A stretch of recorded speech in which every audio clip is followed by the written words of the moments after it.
Welcome back to our last session of this year's summit. Even seasoned practitioners, which would be myself, can find themselves navigating uncharted territory when representing clients with intellectual or developmental disabilities, what we call IDD. Advocating for this community involves collaboration with various agencies and benefits programs, dispelling stereotypes, and prioritizing the wishes of the client.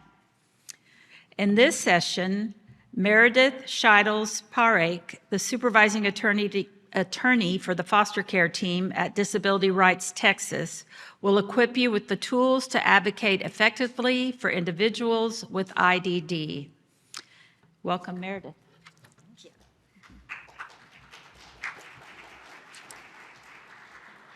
Thank you very much. I am excited to be here. As she said, my name is Meredith Shytles Parekh. I am the supervising attorney of our foster care team at Disability Rights Texas. So I represent foster children from 0 to 21, 22 who have a range of disabilities. And representing children and adults with intellectual and developmental disabilities is truly one of my favorite client populations, largely because I think it is such a misunderstood client population, and it's one that really gives us an opportunity to cross lines, talk to people, establish relationships to really work to find a good outcome for these clients. So first step, just want to talk about what is an intellectual and developmental disability. I have three different definitions from various sources of law that talk about who may be considered a person with an intellectual disability. The first is the Texas Administrative Code language that mirrors the Individuals with Disabilities Education Act, or IDEA. This is the definition that is used to qualify students for special education as a student with an intellectual disability. The second is the Texas Health and Safety Code, which is the statute that covers who is eligible to be considered a person with an intellectual disability within the state of Texas. And then the third is the DSM-5, that is the Diagnostic and Statistical Manual. That is what medical and health practitioners use to diagnose someone with an intellectual disability. And you'll notice they all have similar criteria. Language slightly varies. The key points are IQ and adaptive skills. And so it can be really difficult when you get an evaluation of a client and it is 40 pages long. It's filled with evaluation results that you have no clue what they mean or how to interpret them. And you're kind of scanning through going, yeah, but what does this actually mean? So the key points when you were thinking, is this a person who is going to qualify as a person with an intellectual disability, is a full-scale IQ of 69 or below, or 75 and below with a related condition, which I'll tell you what those are in 1 second, and then mild to severe deficits in adaptive behavior. And this is really important to understand what adaptive behaviors are, because those are the practical, social, communicative, and theoretical behaviors that encompass all of our daily activities. So that might mean things like tying your shoes, telling time, using money, having social skills to start and stop a conversation or ask to take a turn or to stand in line. All of those kind of very fundamental building blocks that control how we navigate through our world. And then you'll see that second part is if you have a slightly higher IQ, 75 or below, with a related condition. And related conditions are defined as either cerebral palsy or epilepsy, or another condition that closely mimics that of an intellectual disability, such that it is likely to result in similar levels of functioning. So their IQ may be slightly higher, but their functioning level is effectively going to operate similar to someone who had an IQ of that 69 or below. It also is important of when this condition emerged, so when it was at first documented, and you'll see it's before the age of 22. And so that may be where you might be representing someone who's in their 30s, 40s, 50s, but you're looking back historically to see when did these behaviors occur, when did their diagnoses start emerging, and did it have an existence at an earlier frame in their life, even though you may be dealing with someone who's in the latter half of their life. There is a specific list of these related conditions. You can Google, that's the link to it down below. But you can Google it, and it is, I think, 6 or 8 pages long of the ICD codes, which are what health professionals use, like their diagnostic codes. And so it labels out very specific ones. The key ones that most people are going to look for are things like autism or other kind of developmental disabilities. Importantly, mental health conditions are not included on this list. So someone who has a diagnosis of bipolar disorder or post-traumatic stress disorder, that is not going to be considered a related condition to qualify them as a person with an intellectual disability, even though it may impact their functioning. So when you are first encountering, you think, okay, I've got these records that say this person may be a person with an intellectual disability. Like, what can I expect? And this is where those stereotypes really come into play. That people will think, oh, this person has an IQ in the 60s, so they're not going to be able to talk to me. They're not going to be able to communicate with me. Like, I've got to find someone else who can talk on this person's behalf. And largely that's just not true. But I think that it's really important that you think about, okay, so when I'm first interacting with a person with an intellectual disability, what are going to be some of the things that are going to be those red flags that I need to start investigating? Could this be a person with an intellectual disability, and how might that impact my representation? So for younger children, you'll see slower to meet developmental milestones, such as sitting up, crawling, talking. Speech may be slower. It may be a hybrid of communication. There may be using some signs or some communication asset, like we call them picture exchange, where they show you a picture to explain what they want, or not at all. They may not communicate in any verbal language at all. They may have deficits in their memory, problem-solving skills, difficulty reading social cues, trouble just with those activities of daily life, like personal hygiene or maintaining their own schedules, things that people without an intellectual disability can do somewhat automatically. They need more help in prompting those to kind of work through their day. So these are this is taken from the disciplinary rules for lawyers, specifically representing people with diminished capacity. So if you have someone who has an intellectual disability, you may need to review these rules of professional responsibility. And what's really important here is it very explicitly does not say that, well, if they have an intellectual disability, you get to throw out their wishes entirely, that you get to make the calls, you get to make the judgments.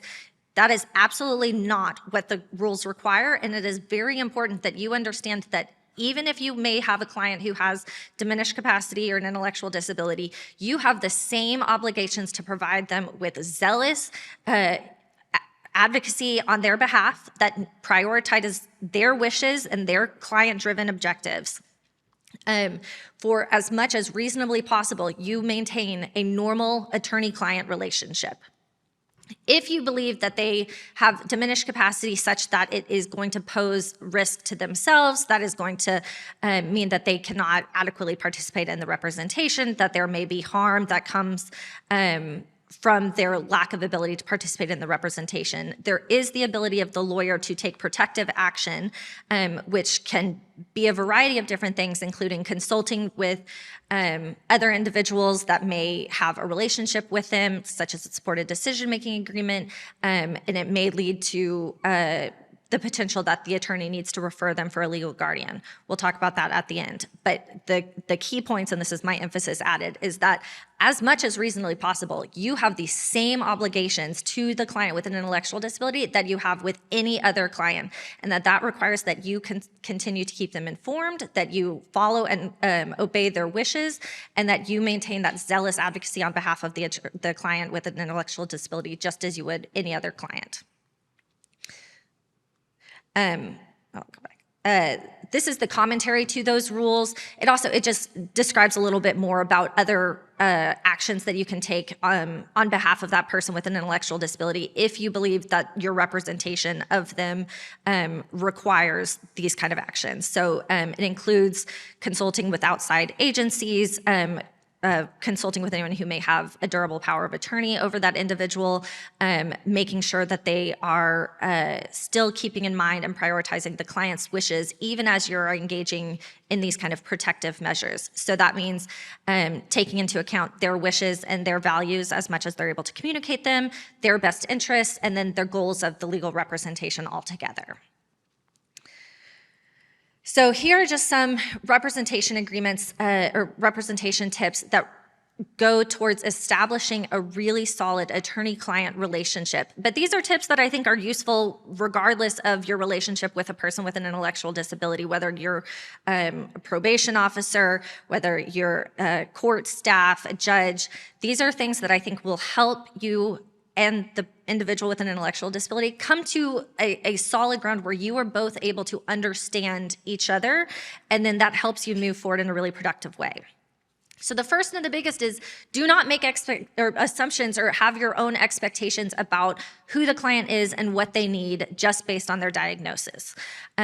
Every individual is an individual, and they will have their own strengths and weaknesses, their own individualized needs, and it is really important that you approach them not thinking, well, this is how it went with the last person with an intellectual disability I represented. Not thinking about, well, I know people with IDD are always going to do this or think this or want this. And so it's very important that you treat each individual as an individual and allow yourself to receive new information about this person and recalibrate your relationship going forward based on that individual. So first thing I like to do is when I'm meeting a new client is I like to talk to them about what accommodations they might need in our actual conversation. So, depending on the age and cognitive level of the individual, I might say like, hey, I'm so excited to meet you. I really want to, get to know you and hear about what's been going on in your life. So is there anything that would really help you make sure that I understand you? Do you want to sit down while we talk, or do you prefer to stand? Is there anything that you might like? Would you like to make sure that we visit in a room by ourselves, or is there someone that's a supportive person that you would like to have included in our conversation? And so offering and exploring any accommodations just off the bat. You can't necessarily, and the vast majority of people, if you just say, what accommodations would you like? They're going to give you the blankest face and be like, I don't know what that means. But thinking through what are some of the things that might be helpful, or giving them some options to help establish that relationship.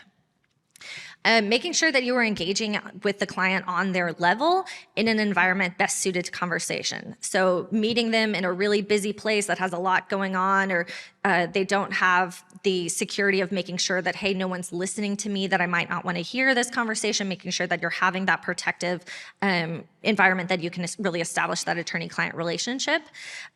Making sure that you are building rapport and establishing that you have respect for what they are saying. One thing that I really like to do that I have found makes a really measurable difference is I like to, even though my phone has been on silent since 2016 because I'm a millennial, but it is really important that I like to show them, hey, I'm going to put my cell phone away and I'm going to make sure that it's on silent so that we're not disturbed until we need to finish talking. It wasn't something I was going to check anyways, but they might not necessarily know that because this is our first time establishing that. And so that helps me communicate to them that, hey, you're my priority in this moment and we're going to really focus on you right now. Make sure you're mindful of all forms of communication, not just what you're saying, but that means your body language, your tone of voice, just how you are communicating in every way. I think one thing that is very helpful is being that really active listener and maintaining eye contact and really nodding along and making sure that you are checking in with them, that I'm still listening, I'm listening to you and you have my attention, and making sure you're not checking your watch of how much longer do we have, or sorry, I'm going to have to get out of here, and really communicating that you have their attention and they have your attention.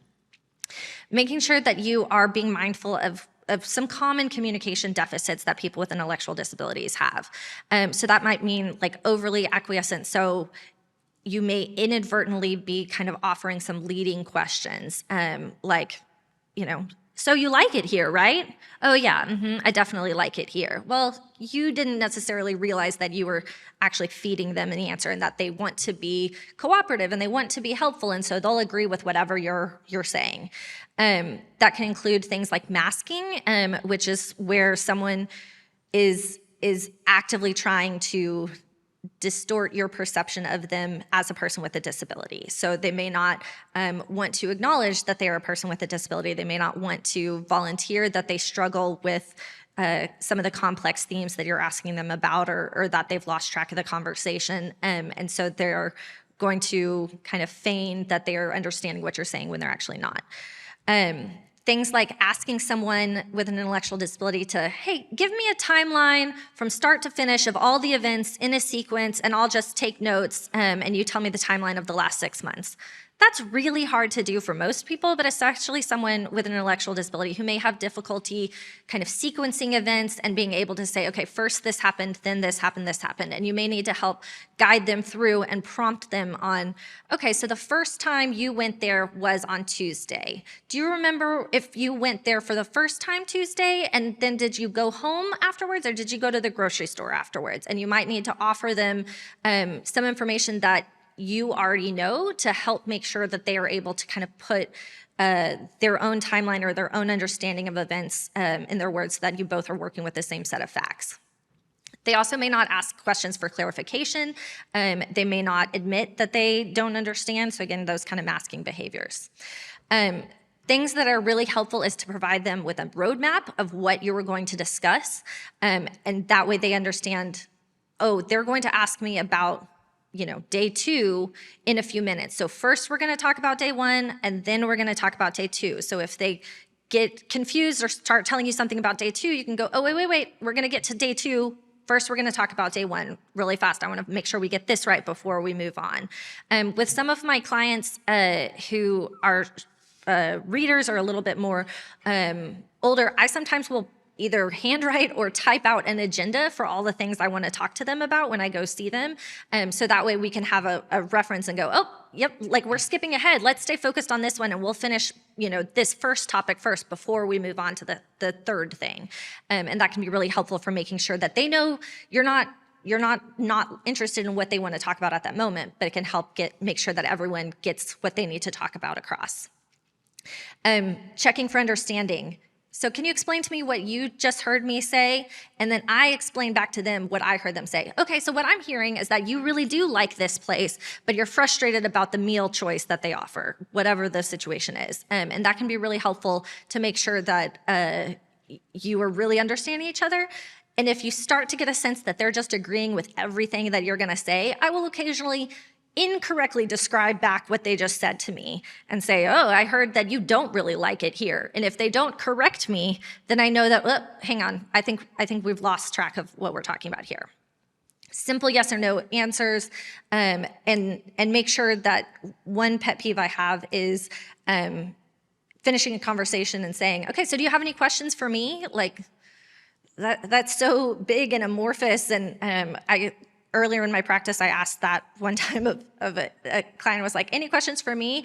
And they were like, yeah, do you know why the sky is blue when water is also blue? And I was like, okay, that's a great question. I don't know that answer, and that had absolutely nothing to do with what we were talking about. But I did ask if they had any questions for me, and that was a question that they had. And so really helping them form like, if I were someone who was talking about these, complex things about where do I want to live or how do I want, like a question I might have might be, what's the next step that we're going to do after this meeting? Or helping them kind of think of some questions instead of necessarily just asking, oh, nothing else? Great. Okay, bye-bye. And that can leave them feeling frustrated, like they didn't really get their questions met. So when there's 2 important points that I really wanted to talk through, but these are topics of their own that should be a whole day CLE, so it's just the absolute bare bones. But 2 really important programs that anyone who works with this population, anyone who encounters people with an intellectual or developmental disability needs to know about. The first is Social Security. SSI is a means-tested program, which means that it is money from the federal government that helps people who have a qualifying disability. And if they're a child, it is based on a marked and severe limitation. And comparative to a non-disabled child, whereas for an adult, so 18 plus, it's about their ability to work and whether their disability impacts their ability to work. And this is not only just a critical lifeline for being able to have financial independence and being able to care for their basic needs, but it also is critical because the second part that I'm going to talk about, which are Medicaid waivers that provide housing and wraparound services for people with intellectual disabilities, Social Security, SSI, is a required component to be able to qualify for those Medicaid waivers. And it takes a long time to receive Social Security. Applications right now are taking about a year or so to be processed. During COVID, everything, of course, went haywire. And so it's really important that you're making sure if you're encountering someone with an intellectual disability who may qualify by virtue of their income or lack thereof, that they have applied for Social Security, that they are currently receiving it. If they are transitioning young adults, so 17 to 18, making sure that they've gone through the redetermination process to switch from the child SSI to adult SSI. And as I said, this is a whole talk unto itself, so these are super highlights. The next thing that I think is really important if you are interacting at all with someone that has an intellectual disability is knowing about Medicaid waivers. Home and Community Services, HCS, is like it's the Cadillac of the Medicaid waivers. It is a lifetime housing and wraparound services program that reallocates the dollars that would otherwise be spent on keeping an individual with an intellectual disability in a state-supported living center, or what we used to call basically asylums, like these long-term kind of pseudo-incarceral states for people with disabilities, and reallocates those dollars to support their living in the community. Living in a home, it could be a host home, a group home with no more than 4 people in the home, as well as providing all of their wraparound services, including behavioral supports and job coaching and all of these wonderful services. And in Texas, the wait list for these services is about 10 to 15 years. Years. I didn't stutter. That's right. Years. So that means that you need to get on the waiting list, what they call the HCS interest list, the minute they qualify as a person with an intellectual disability. The evaluation to qualify is called a determination of intellectual disability. It is done through the local Intellectual and Developmental Disability Association called a LIDA, formerly known as MHMR.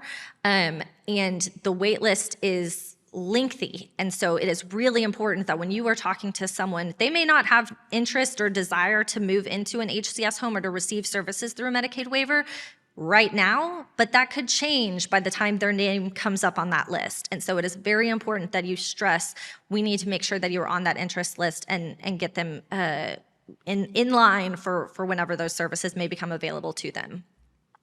It is also something that children can get on the wait list, and that is recommended, that if you're interacting with a child that has an intellectual disability, getting them on the list, and it may sound, bananas to put a 3-year-old on the list for independent living, but by the time they turn 18, 20, 25, that's when their name may come up on the list.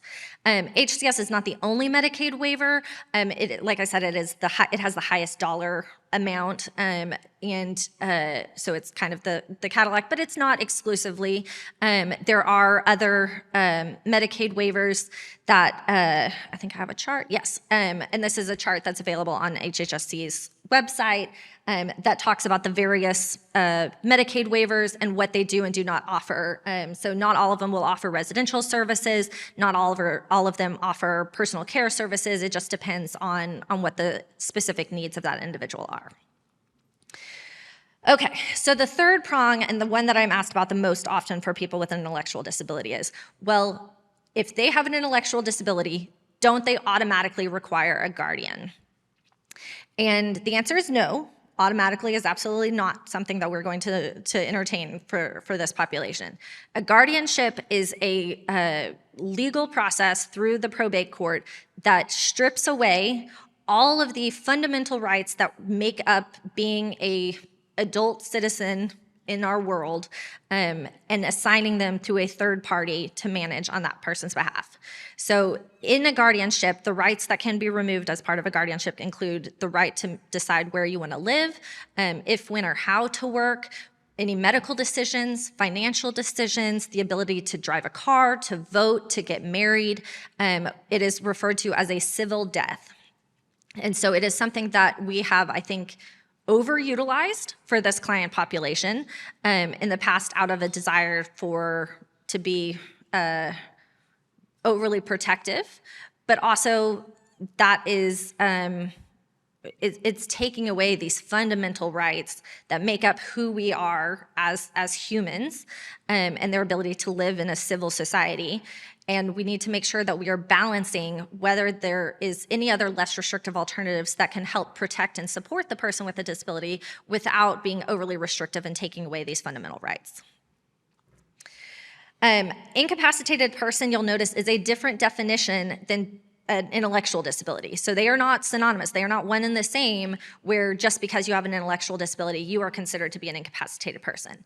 So incapacitated person is someone who, because of a physical or mental condition, is substantially unable to provide the fundamentals, clothing, shelter, for themselves or others, care for their physical health, or manage their financial affairs. And then they have to find by clear and convincing evidence, so again, a fairly high standard, that the person who is being proposed to have guardianship over them is a incapacitated person, that it's in the best interest to have a guardian, that their rights would be protected by a guardian, and alternatives to guardianship are not feasible to meet this person's needs. So the other thing that I think is really important is that sometimes the reasons why people think a guardianship is a good idea do not accurately understand what a guardianship can and cannot do. And so some of the things that a guardianship cannot do is it cannot prevent the proposed ward from making bad decisions. So guardianship does not mean you get to lock up the person with an intellectual disability. It does not mean you get to physically control where they go. If you have a client that you're like, well, they just keep leaving the assigned placement, a guardian will tell them, you have to live in this placement, and they can assign their legal residence to be that place. They cannot lock the doors and prevent them from ever exiting the home. That is kidnapping, and that's bad, so we don't do that. You cannot physically force them to take medication. There are specific rules about medication. You cannot place them in a mental health hospital against their will. And it also does not provide any financial support. So just because someone has a legal guardian, that does not necessarily mean that the proposed ward is not going to face their own financial challenges. It doesn't obligate any kind of financial support from the guardian. And so alternatives to guardianship, and this is something that, as we said, the statute requires that before you can enact a guardianship over someone, before you can take away all of those fundamental rights, you have to consider whether there are any lesser restrictive alternatives to guardianship that would meet the proposed ward's needs while still protecting their right to make those fundamental decisions for themselves and have that right to self-determination. So this is kind of what I just talked about, but the reasons why people over-rely on guardianship, the reasons why I often run into children who schools have told their parents, well, okay, your child is headed towards 18, and so you're gonna need to get legal guardianship over your now young adult child so that you're able to still participate in their life, you're able to still attend school meetings, you're still able to make decisions for your child. So they're told, like, that's just what you do. I have even seen a school tell the parent of a child who did not have an intellectual disability, just had ADHD. They were like, well, here's the information about how to get a legal guardianship over someone. That's wildly inappropriate. And so it's really important that we understand who needs a guardian and who does not. So there are ways that you can have a caregiver or an important person participate in the life of an over 18 person with an intellectual disability that does not result in taking away their fundamental rights. There also may be concern about, I'm fine with them making decisions about where to live or whether they get married or vote. I just think they're going to mismanage their money, and that's my biggest concern. And so that's the reason they think they have to get a guardianship. Or they think that you have to have a guardian in order to be able to move into an HCS or to access other Medicaid waiver programs, which are not true. They are completely separate programs. They're unrelated. So when we're thinking about who needs a guardian, the first thing to remember is that everyone is presumed to have the ability to make decisions. So the law assumes that you have to take affirmative steps in order to say that someone does not have the right to make their own decisions. So just because someone turns 18 and has an intellectual disability, there is no automatic default stay that comes into place that all of a sudden we're like, oh, okay, they've lost the right. You have to make sure that you are operating with the assumption that until proven otherwise, they have the capacity to make their own decisions. And you also need to remember that decision-making, just like everything else, is a learned skill. Just like you learned to tie your shoes, you learned over the course of your life to make small and increasingly larger decisions for yourself. And you did that with the support and guidance of individuals around you. And so if we are taking away the ability of people with intellectual disabilities from an early age, if we're taking away their ability to make small decisions, we are taking away that opportunity for them to practice their decision-making skills, being able to evaluate a set of criteria and decide, well, based on my wishes and the things that I like and my preferences, how do I want to go about my life? And so it is something that we cannot assume that we are innately born with the ability to make decisions. It is a skill that we have to build up and train, and that we need to be thinking about from an early age. How do we support individuals with disabilities in building that decision-making muscle and strengthening it over time in a way that enables them to live independently or to be independent as an adult? We also need to be mindful that it's not an all or nothing. You can do a limited guardianship, so they may have the capacity to make decisions about the right to marry and the right to vote, but they may need a guardian for the right to decide where to live and to manage their money, or some combination thereof. And again, just an overarching goal of disability advocates is to make sure that we are not overly relying on these very restrictive means that prevent people from disabilities from living in the community and interacting and integrating in the society, because that is the point of the Americans with Disabilities Act, and making sure that we are following our mandate in carrying out their full inclusion in life, and that includes being their own decision maker whenever appropriate. So the three kind of major groups that are alternatives to guardianship or techniques that are alternatives to guardianship, and the first one is really the one I'm going to talk about, and that's supported decision-making. The other two are power of attorney and a representative payee, and I'll talk about them just briefly. So supported decision-making is something that was codified 8 years ago or so in the Texas legislature, and now is something that must be affirmatively considered before a person can be appointed a guardian. And supported decision-making is an individualized process that identifies a supportive adult or adults that can help the individual with disabilities make their own decisions for their own life and needs, while still having access to the support and guidance of trusted individuals in their life. And that can include all of the decisions that a guardianship would ordinarily cover. So they don't have to use a supported decision maker in all of those decisions, but it can support them in all of those decisions. So anyone who is over the age of 18 can enter into a supported decision-making agreement.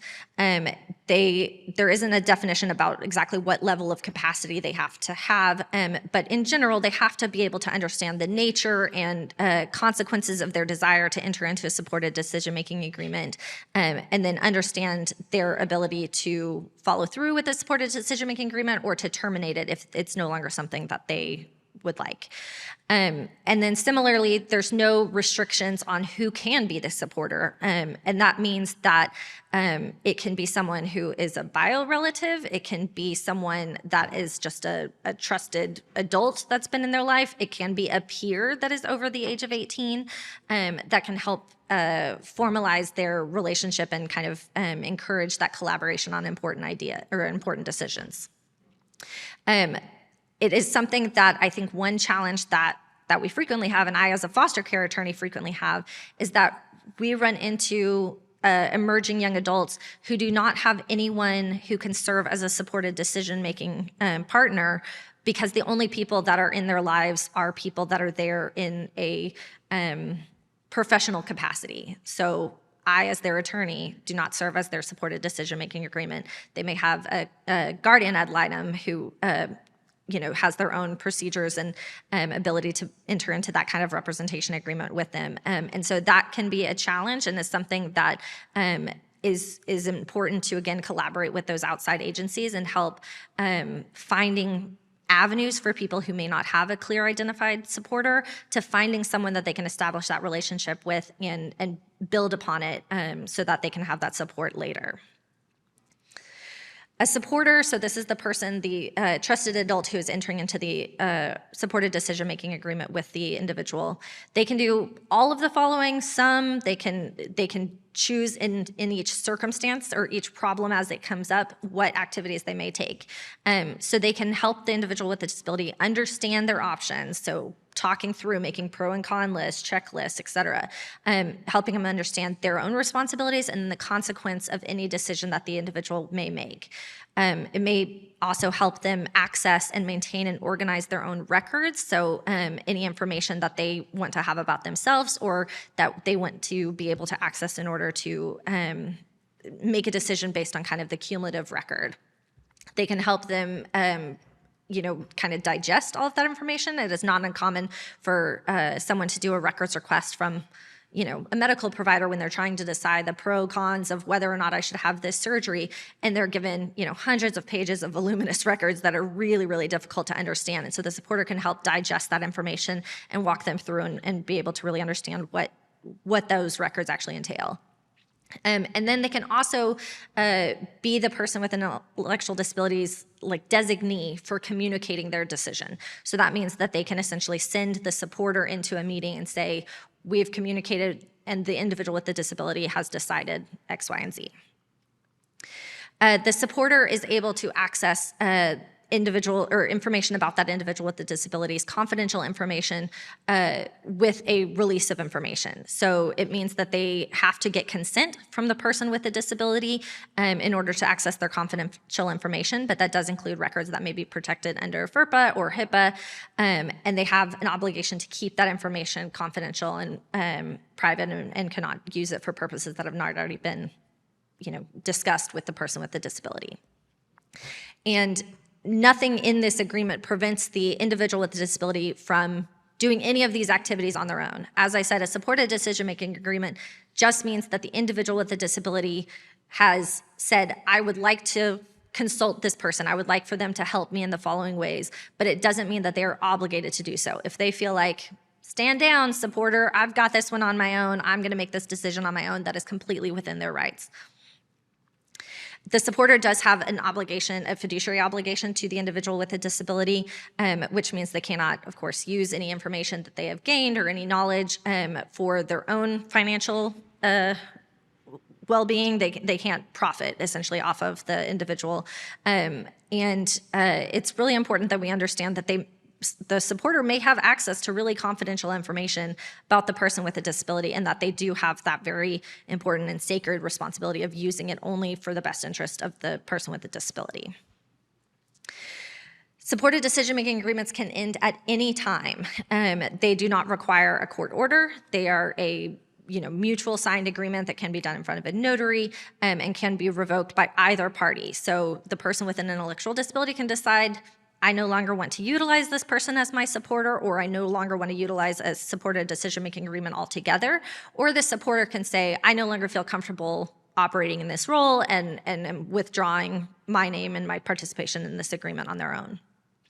The other way that it may terminate is that if there is an outcry or an allegation of abuse and neglect that has been substantiated and is being investigated by DFPS or APS. And then, I don't have a slide for it, but I did want to bring up the other two avenues for supporting an individual with an intellectual disability are a power of attorney, and that is where the individual with an intellectual disability designates a person to make decisions on their behalf. And that is different than a legal guardianship where the court has said, I've decided on your behalf that this person is making your decisions for you. Power of attorney gives the person with an intellectual disability the power to say, I would like John to have the power to operate on my behalf and make decisions on my behalf for me. And it can be limited to a certain set of circumstances or under certain levels of incapacitated if say they are, go through surgery and they have someone that's able to make decisions for them when they're not able to. And then a representative payee is someone who is authorized to receive that individual's financial payments, so like commonly their Social Security, and to use that money on the behalf of the individual with a disability. It does not mean that if they were to encounter, any other financial sums, if they win the lottery or something like that, it is specific to their benefits that they're already receiving, and it does not mean that they don't have the ability to control the money that they are otherwise entitled to receive through that representative payee. So I have just about 5 minutes left, so if we have any questions, I'm happy to answer. Otherwise, I will be outside on the bench, but I know we covered a lot of information today. So any questions, I'm happy to answer. Or y'all could take a longer break. I mean, I'm just saying. All right, well, thank you very much. Oh, sorry. Oh.